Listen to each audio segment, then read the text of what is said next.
Hey everybody, and welcome to Think Duality. It's been a crazy day. It's been a crazy day financially, in the news. Um, Everything just seems like it's just going right down the tubes. Let's start with the markets. It's been a painful couple weeks, and as the markets continue to struggle, we're talking about the S&P, TSX, S&P, Ventura, the Nasdaq, and the Dow. They continue to see red. However, the price of crude was up about 55 base points today to about $83.65 US per barrel.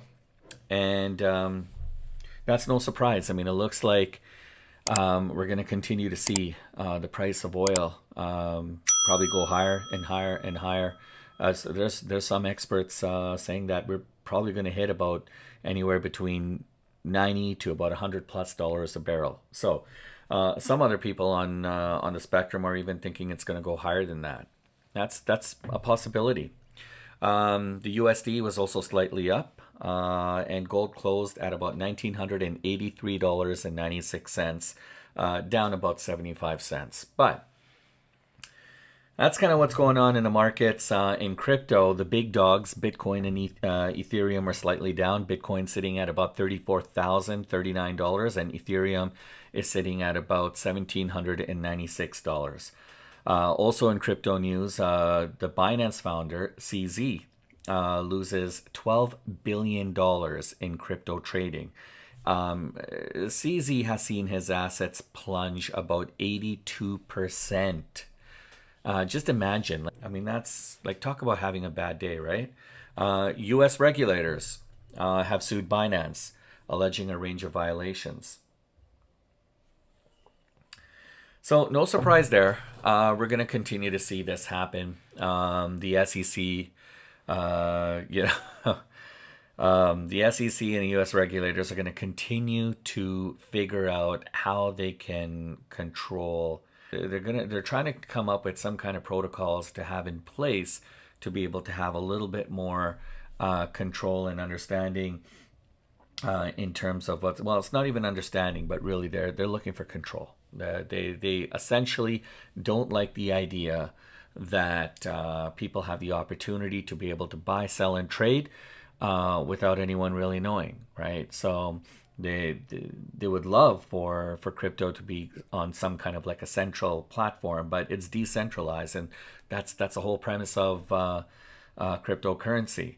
So, anyways, they're doing what they can, and you have senators like Elizabeth Warren and a few others as well that are continuing to find ways to create a little bit more openness and awareness. Now, in some ways, it's not a bad thing because there's been way too many scams and people who have been taken advantage of in the crypto industry.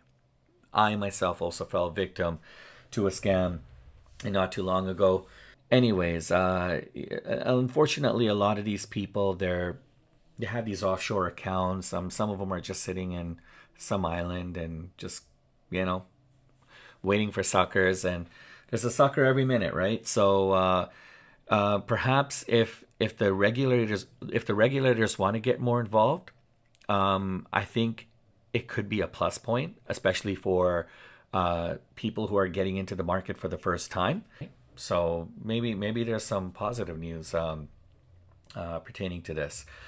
Prosecutors rest their case against Sam Bankman-Fried as he prepares to testify. Now, this is possibly the biggest scam news with FTX that probably ever engulfed the world of crypto. Anyhow, I don't want to spend too much time on this, so I was just merely kind of reading the headlines. We can definitely delve into this a little bit more later. The UK, is now speaking of regulations and regulators, the UK passes a bill to enable authorities to seize Bitcoin used for crime. So, the United Kingdom, their policymakers and lawmakers have put together these laws. Basically, they passed the Economic Crime and Corporate Transparency Bill. Anyways, it's going to be passed, and it's essentially going to allow authorities to be able to seize and freeze cryptocurrencies like Bitcoin, anything that they feel could have potentially been involved in some kind of illicit activities, criminal by nature, of course. So this legislation was actually introduced back in September of 2022, and it's going to allow the broadening of government control and to be able to really combat some of these scams that are going on in the cryptocurrency world, and things related to like cybercrime and scams, drug trafficking. The UK is really going to put its mark on this initiative, and they're going to try to see what they can do. Again, I'm not against. When it comes to regulation, I truly do feel that something needs to be done. Too many people have lost their money in scams, and you have to understand there's a lot of people getting into the world of crypto, and without really having the knowledge, right? In terms of how to trade, what to do, how to protect your assets. There is a layer of complexity and knowledge, I believe, that is kind of lacking, especially when it comes to would-be investors in the world of crypto. Usually people get involved because of somebody that they know, like a friend or family member. They read something on the internet, they get involved, and then they think that, hey, you know what, this is not too bad, I can do this. And everyone gets attracted to these huge gains, right? So I think I think some of this regulation is actually it's long overdue, and in a way, I think it's kind of good, but it's going to be interesting to see, because once you allow the government to be able to do this, there's really no stopping the government in terms of what they want to do moving forward. Almost half of Canadians feel as if they're living paycheck to paycheck. Now, recent polls have highlighted that nearly half of Canadians are living paycheck to paycheck and feeling the financial pinch, most of whom live in places like Atlantic Canada, areas like Manitoba, Saskatchewan, where 50% of those being surveyed felt that they were reporting more financial difficulties as opposed to people living in other parts of the country. These days, a lot of people don't want to talk about their finances. You can't blame them. Demographically speaking, people over the age of 55 felt a little bit more financially secure compared to younger folks. So, Jamie Dimon. We talked about Jamie Dimon before, JP Morgan Chase's CEO. I mentioned that he was in the news recently, and he was actually quoted as saying that we're perhaps living in some of the most dangerous times that we were ever privy to. He's been in the news again for some recent comments. He actually ripped into central banks about being 100% dead wrong on their economic outlooks and forecasts, which they did about 18 months ago. He said that it would be wise to have a more cautious outlook on what might happen next year. The Feds thought that interest rates would be at about 2.8% by the end of the year, when in fact they were actually a lot higher, almost double, sitting at about 5.25% instead.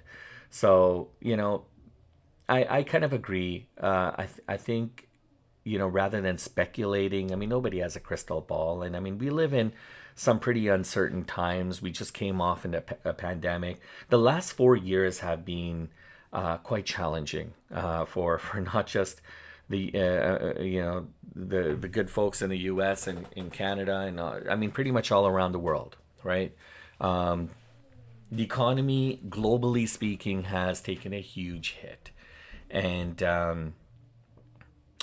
I think rather than just kind of coming out and speculating that, yeah, things are going to be good, by the end of the year or next year, I think people need to do a little bit more due diligence.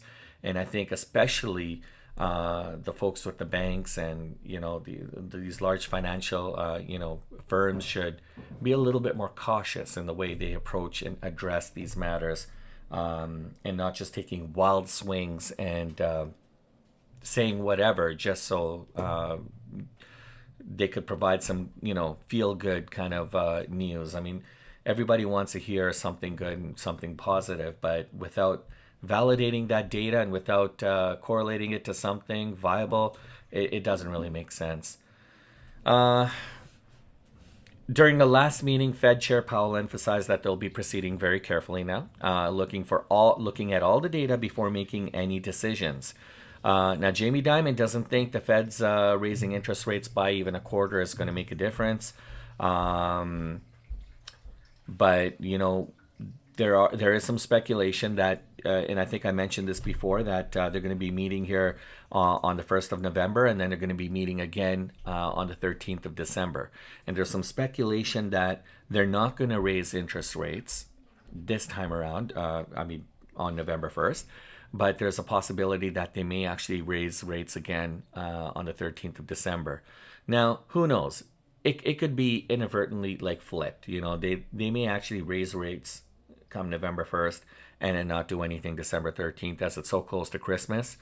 But, you never know how this thing works. But I mean, the long and short of it is, I think we're going to go up another 25 base points. Interest rates are going to go up another quarter. And the long and short of it, I mean, it's not really going to make a difference when you really think about it, because interest rates are already super high. So if you were planning on waiting till the end of the year to buy that car, or get into that house that you always wanted to, be prepared. Interest rates are most likely going to go up. And there's some people on the fence that feel that we could be getting closer to like 7% soon. And are we living in perhaps some of the most dangerous times that the world has seen in decades? Yeah, I believe so. Things like quantitative easing and tightening, and people spending more than what they have. Inflation's out of control, and this could definitely be a repeat of 2008, if not worse. Do you know what's your net worth? Well, you must have heard this term before, and it just doesn't necessarily apply to people in the entertainment biz, sports athletes, CEOs. Your net worth can actually be calculated by taking your total value of your assets minus your debt, right? So it's essentially kind of like a snapshot of where you stand financially, and think of it kind of like a report card on your financial health. So net worth is pretty much going to vary based on a person's circumstances, like their income, cost of living, family inheritance, housing status, if they're a renter or if they own their own home, their educational background, even where they live, right? So all of these factors definitely take into consideration and are used to be able to determine somebody's net worth. So taking a look at this chart here, and I'm probably going to put it up here, but when you look at the household net worth by age, people less than the ages of 35 tend to have about between $39,000 to $183,000, and in 35 is 135 to 549,000. So as you start getting into that age 55 bracket, you're looking at about 364,000 to about $1.5 million. Now, there's a lot of people out there who don't even have $10,000 to their name, and it's unfortunate because people are living. The majority of the people are living on their credit cards. They're living on their lines of credits. They're using their houses like ATMs and borrowing against their houses every chance that. Now, when I talk about these numbers, these are assets that could involve anything from cash, your investments, your registered savings accounts, property, jewelry, art, collectibles. I mean, all those things can be taken into consideration. Your liabilities, of course, are like your credit card debts, your student loans, mortgages, auto loans, anything that you're in debt, that's your liability. So when you subtract that by the value of what you own, that will be your net worth. In simple terms, net worth looks pretty much at the difference of what you owe and the assets that you own, right? So you can track your own net worth by using, there's little programs out there like Empower, Mint, Primerica has some good stuff as well too. So yeah, definitely check it out. In world news, well, let's start with the unfortunate news that just happened in here in the U.S.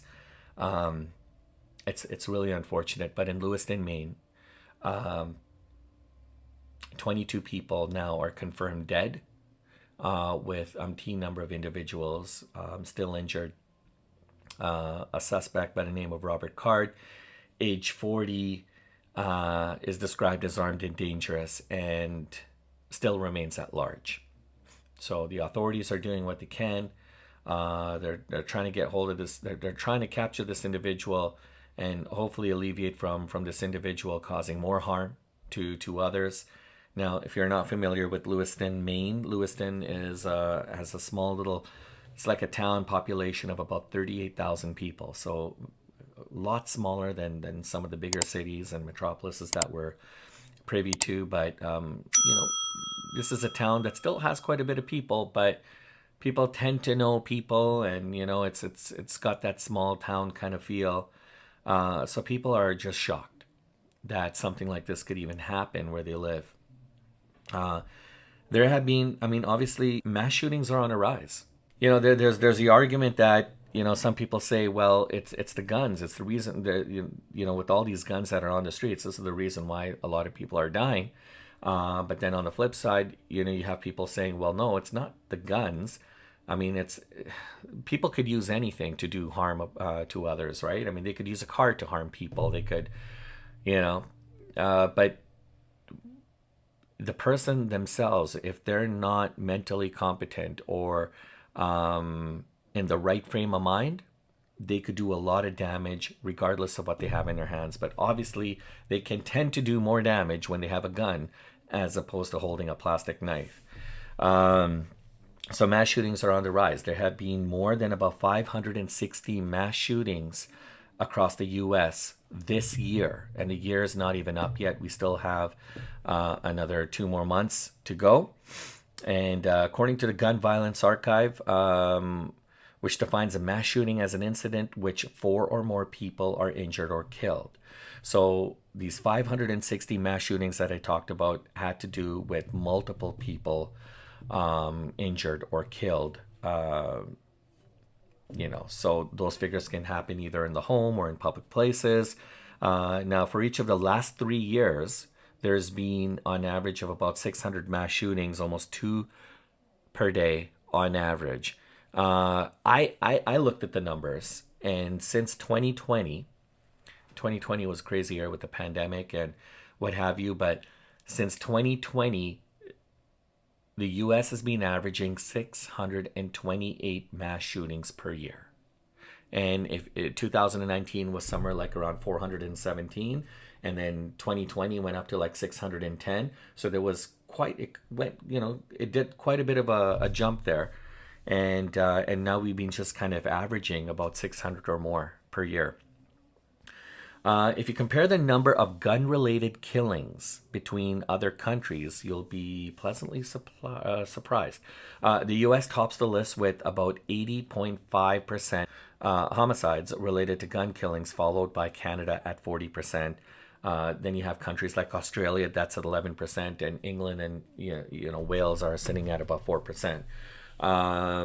If you want to know which country has the highest number of firearms per residence, U.S. again tops the list at 120.5, followed by Yemen at 52.8. Serbia and Montenegro are both evenly tied at 39.1, and Canada's in 6th place at 34.7, and Iceland is sitting at 31.7 firearms per 100 residents. So that just goes to show how many guns on average a family could potentially own. So, moving on, Israel-Gaza war. Tensions are escalating in the Gaza Strip. Israel is intensifying its airstrikes against Hamas militants, and people are now starting to anticipate this ground invasion happening a lot more sooner. These airstrikes have killed scores of Palestinians. I mean, this conflict, I don't even know where to begin, what to say, but casualties are on the rise, and it's this is something that I think everyone needs to pay attention to. I don't see I don't see things simmering down, and I don't see the light at the end of the tunnel. I don't see these two parties getting together and coming to some kind of an agreement. I mean, to even say that a ceasefire could potentially happen is almost out of the question. I think we're too far beyond that point. The violence has escalated to new levels, to new heights.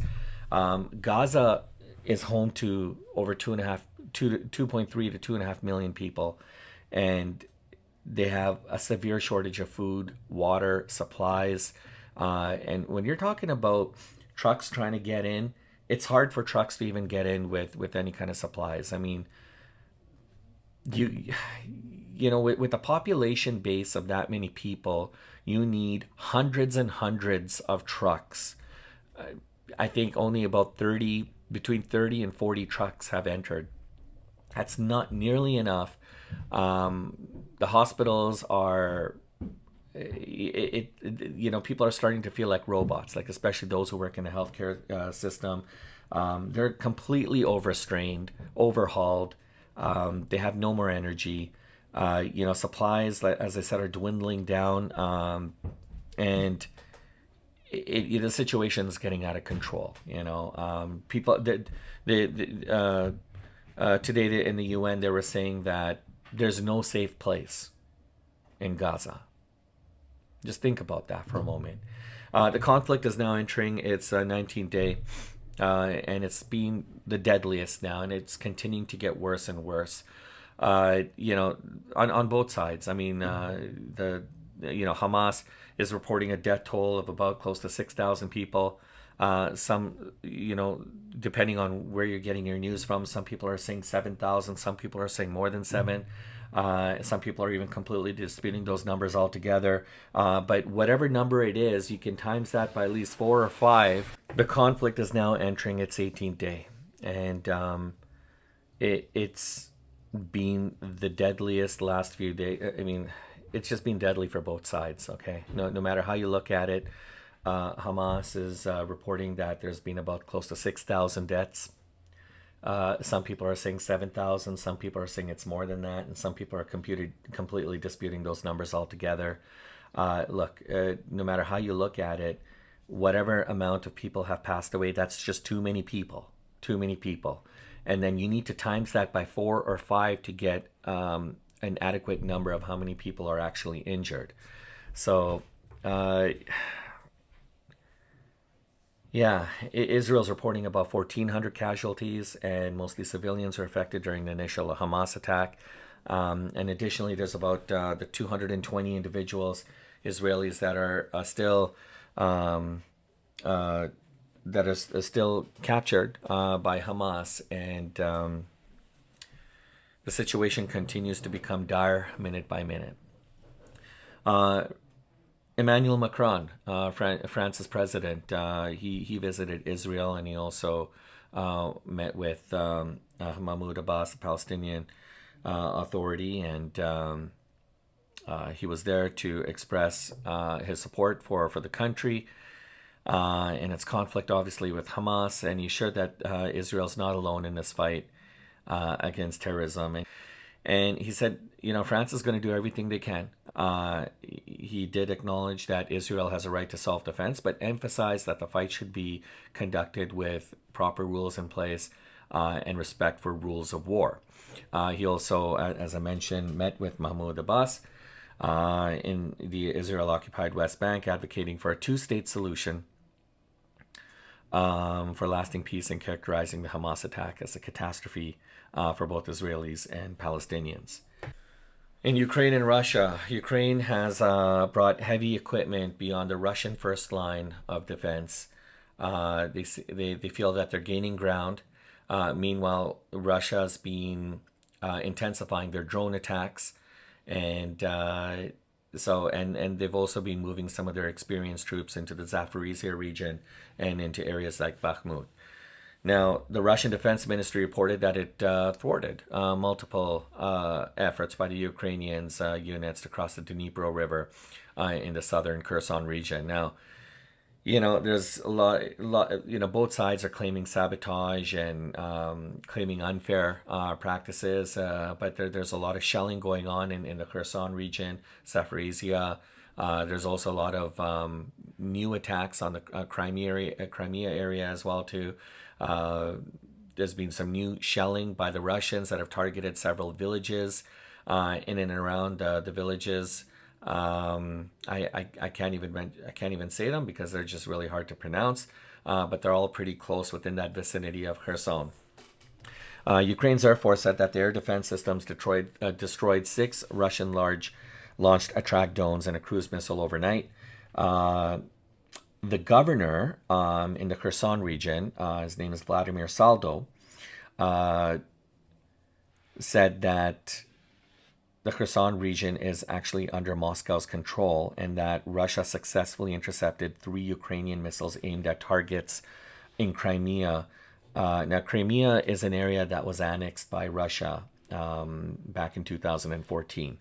And so there's, again, I just mentioned that there's been a lot more attacks now in that region, and it's getting ugly, folks. And Russian Foreign Minister Sergei Lavrov is scheduled to visit Tehran on Monday, and it's anticipated he's going to engage in discussions with foreign ministers from the region, covering various issues, including what's going on, updates, and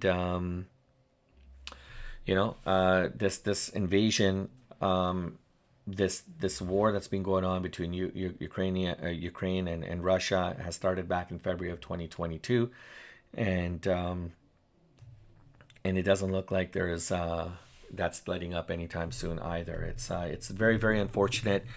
Things are getting out of control.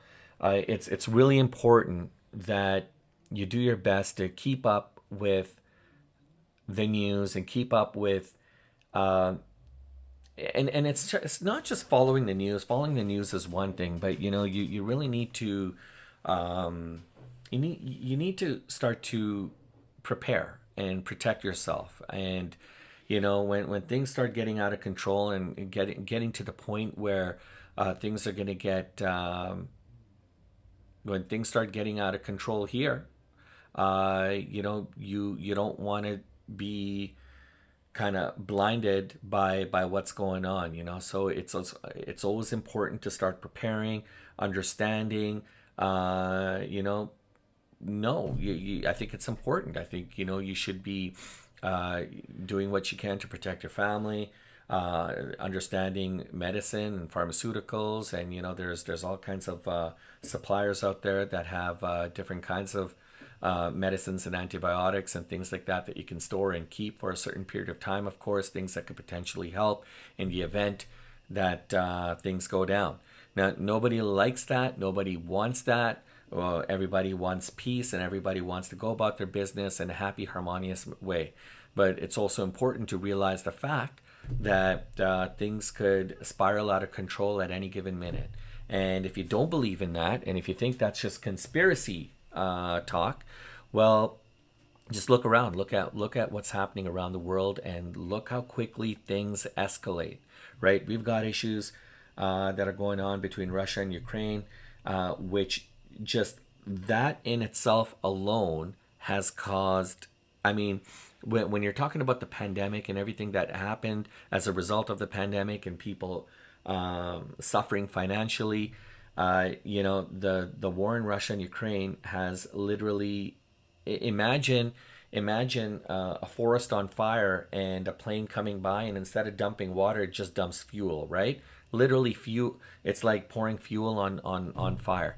And so now with everything that's going on there, and there's this global supply shortage of products, countries like China and other countries around the world are starting to look at keying like certain other countries, like especially places like Africa that are rich in resources, and looking at how to start controlling some of the commodities and getting access to some of those much needed minerals and resources. So there's going to be a global fight, and there's already global jostling happening between big powerhouse countries on natural resources, right? And they're starting to become quite thin and very hard to come by.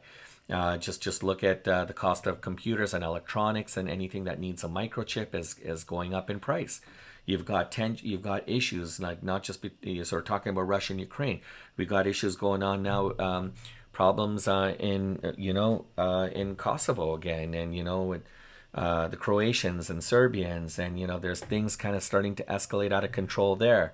India and China are still going at it with their tiffs that are happening in the mountainous areas and regions, and Pakistan and India, and that's been an ongoing thing.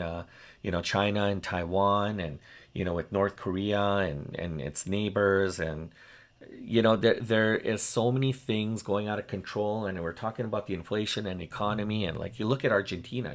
If you're complaining about our inflation, just look at places like Argentina. Their inflation's at 130%. 130%. So, yeah, there's a lot of challenges right now, and everybody's got to do their good part. And look, everyone's got to be chill with one another, but at the same time, you got to do your homework, and you got to start preparing, and you got to start stocking up on supplies. And there's a lot of good YouTubers out there that you can listen to and follow, and if you want resources and if you want information, there's a ton of that stuff that's out there. You just got to look for it. So on that note, we're out of time, so I look forward to catching you in the next one.